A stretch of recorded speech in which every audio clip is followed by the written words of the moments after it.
안녕하십니까. 전국의 승진 수험생 여러분. 자, 이번 시간에는 동영 모의고사 3회가 되겠습니다. 자, 그동안 출제됐던 그런 경향과 약간 다른 경향을 지금 문제를 지금 출제하고 있습니다. 자, 그 중에서 대표적인 것이 바로 이번에 공부할 그런 내용이 되겠습니다. 자, 문제 1번을 보시면은 바로 이제 대법원 판례가 이렇게 나와 있을 겁니다. 이런 문제가 이제 출제가 될 수 있다는 겁니다.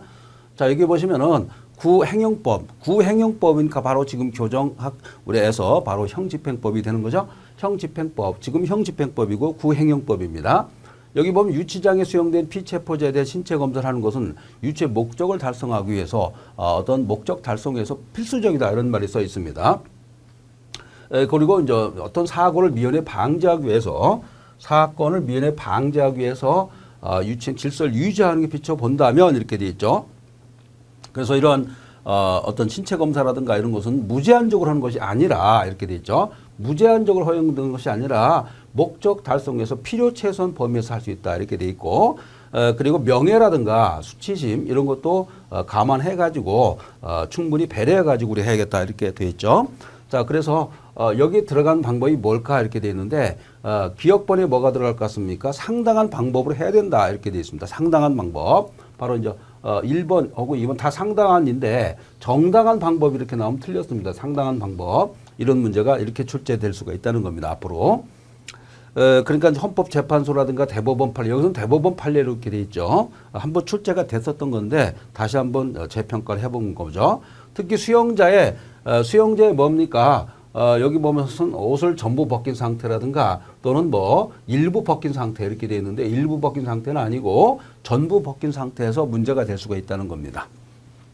전부 벗긴 상태에서 앉았다 일어서기를 반복하는 것 같은 방법 이런 건 어떻습니까? 안 좋다는 겁니까? 허용이 된다는 겁니까? 불허가 된다는 거예요. 왜? 수치심을 유발하기 때문에. 우리가 형사소송법도 마찬가지죠. 형사소송법 수사할 때도 수치심을 일으키면 안 된다고 이렇게 되어 있습니다. 물론 교정학도 마찬가지입니다.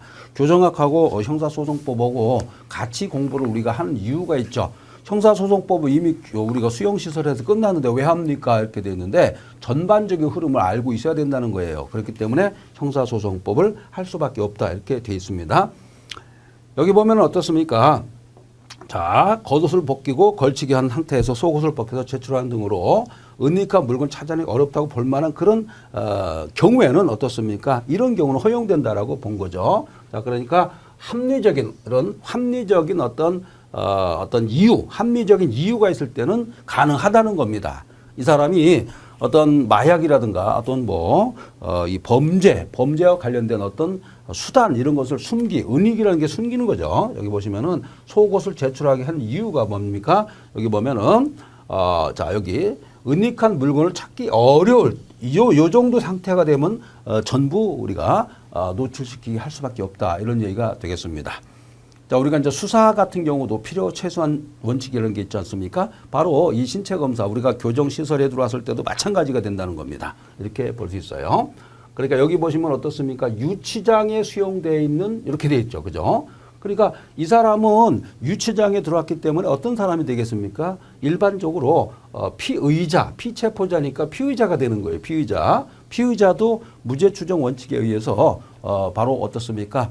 유죄 판결 확정 전까지는 무죄로 추정하는 그런 무죄자가 되는 겁니다. 그렇기 때문에 그렇지만은 이 사람이 어떠한 신체라든가 이쪽 어떤 속옷 같은데 여러분들 어떻습니까? 마약이라든가 이런 거 얼마든지 은닉할 수 있지 않습니까? 그죠? 어떤 사람은 마약물을 삼키는 사람도 있습니다. 그죠? 그래가지고 이제 여러분들 어떻습니까? 화장실까지 쫓아가가지고 그걸 검열하고 막 그러는데 얼마든지 가능하다는 겁니다. 그런 예외가 또 있다는 것을 우리가 알 수가 있습니다. 자, 이런 문제가 이제 앞으로 출제가 될 거고, 그 다음에 여기 보시면 어떻게 되어 있냐면 잘 보세요. 여기 보시면은 쭉 되어 있고, 그죠? 마지막에 이런 문제가 있어요. 한계를 일탈하면 어떤 문제가 발생할까요? 이런 얘기인데, 한계 일탈했을 때 이게 불법이 될까요? 부당이 될까? 이런 얘기예요. 자, 부당이란 말이 있었고, 위법이란 말이 있었고, 그죠? 이게 다 다른 얘기예요. 그 다음에 불법이란 말도 있습니다. 자, 불법 같은 건 위법성하고 그 다음에 책임까지 합한 것을 불법이라고 그래요. 불법은 법에서 허용되지 않는 것을 불법이라고 합니다.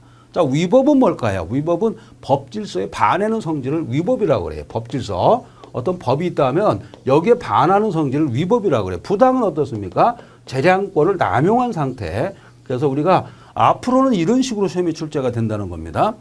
우리는 지금 배우는 것이 바로 우리가 형집행 관련 법령이지만 사실 알고 보면은 교도행정법을 배우는 거예요. 교도행정 절차라든가 그리고 다른 여타 법률, 형사소송법이라든가 형법에서 범죄 이런 것도 우리가 염두에 두면서 공부하는 것이 바로 이 교정학이기 때문에 이 교정학은 상당히 체계적으로 봤을 때 복합적인 그런 학문이 되는 겁니다.